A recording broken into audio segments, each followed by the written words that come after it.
আমি অনেক গান শুনেছি, এই একই গান অনেক শিল্পীর মুখে শুনেছি, কিন্তু ওই যে সুরটা দিয়ে আমার উস্তাদ দুলাল সরকার গান পড়েছিল ওই সুরটা কারোর সাথে মিলে না। এবং ওই সুরটা আমি ওই সুর দিয়েই যেভাবে আমার উস্তাদ গিয়েছিলেন ওইভাবেই আমি একটু রাখার চেষ্টা করছি। সকলে ক্ষমা মার্জনা করবেন। গানটি লেখা বিজয় সরকারের চমৎকার একটি বিচ্ছেদ গান। ওই গানটি আমি রাখার চেষ্টা করছি।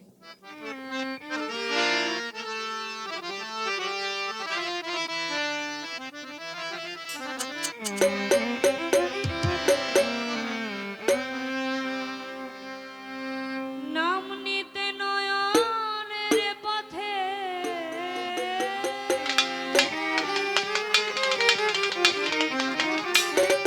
যে যাকে ভালোবাসে তার নাম নিলেই চোখে জল এসে যায়, এটাই স্বাভাবিক। যিনি গান শিখিয়েছেন, যার মুখ থেকে এই গানটা শুনেছিলাম, সে আমার দুলাল সরকার না ফেরার দেশে চলে গেছেন আজ প্রায় 5 বছর। কিন্তু ওই যে নাম, এই নামটা নেওয়ার সাথে সাথেই চোখে জল এসে যায়। চমৎকার একটি গান, ওই গানটি আমি রাখছি।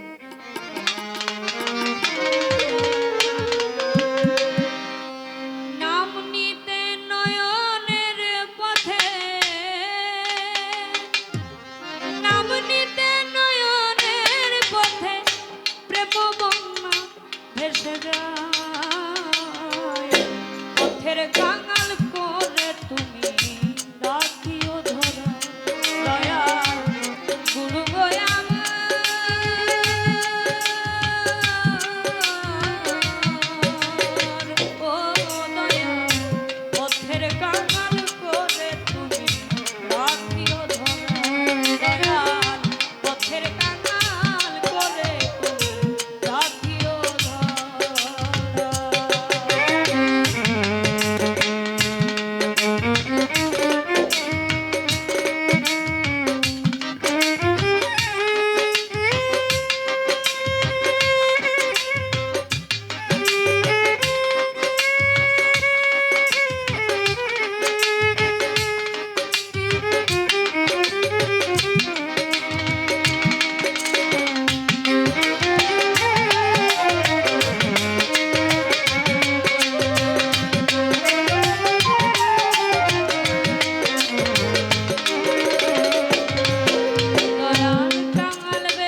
তখন আমি একদিন আমার ওস্তাদ দুলাল সরকারকে জিজ্ঞেস করলাম, এই গানের কিছু কিছু জায়গায় কিছু কিছু কথা আমি বুঝি না, যদি একটু বুঝিয়ে দিতেন।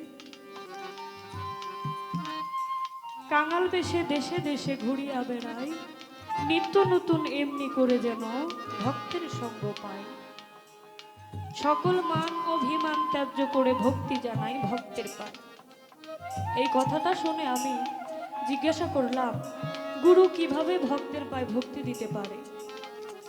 তখন আমার বাজান কেঁদে দিয়ে বলে, এই যে বিচ্ছেদ, এই বিচ্ছেদের যন্ত্রণা তুমি সেদিন বুঝবে যেদিন আমি এই পৃথিবীতে থাকবো না। আর এই যে কথা, ভক্ত, যে ভক্ত গুরুর পায়রবি করতে করতে তার জীবনটা দিয়ে দিতেও পারে, সেই ভক্ত আর ভক্ত থাকে না। সে কখন তার গুরু হয়ে যায় সে নিজেও জানে না।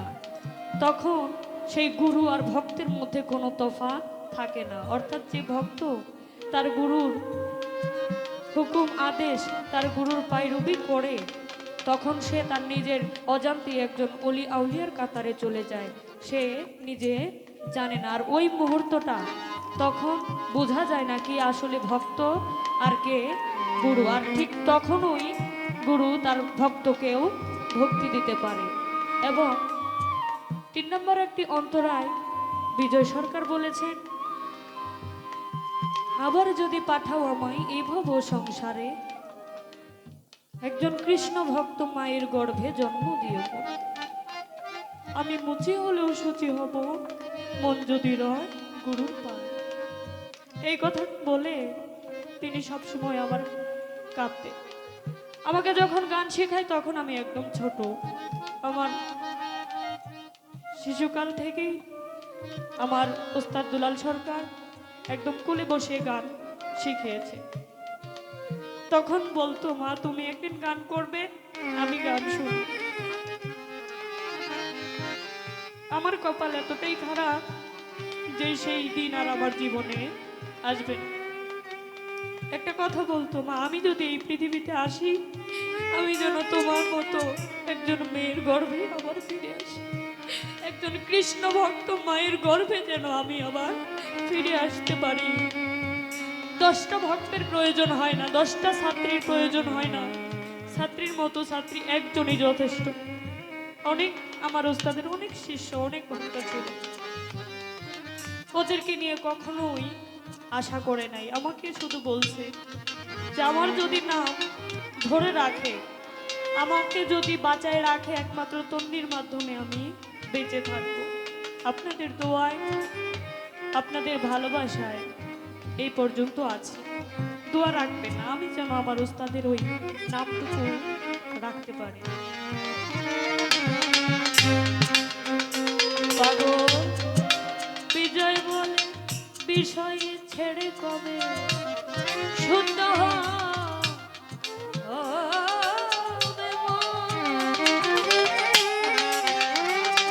আমি ভক্তের সঙ্গে যাব, আমি মধুর বৃন্দাবন।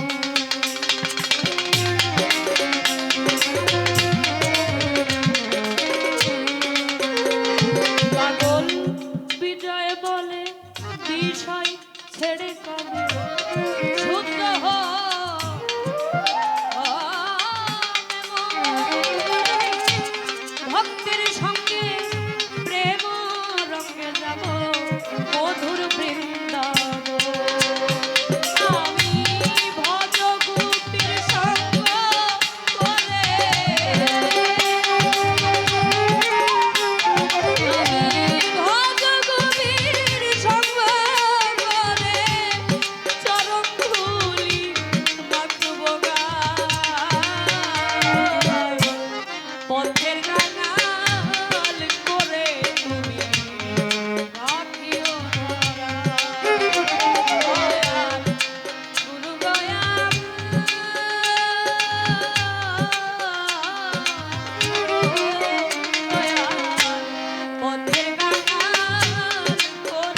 নীরবতা দিয়ে আমার এই গান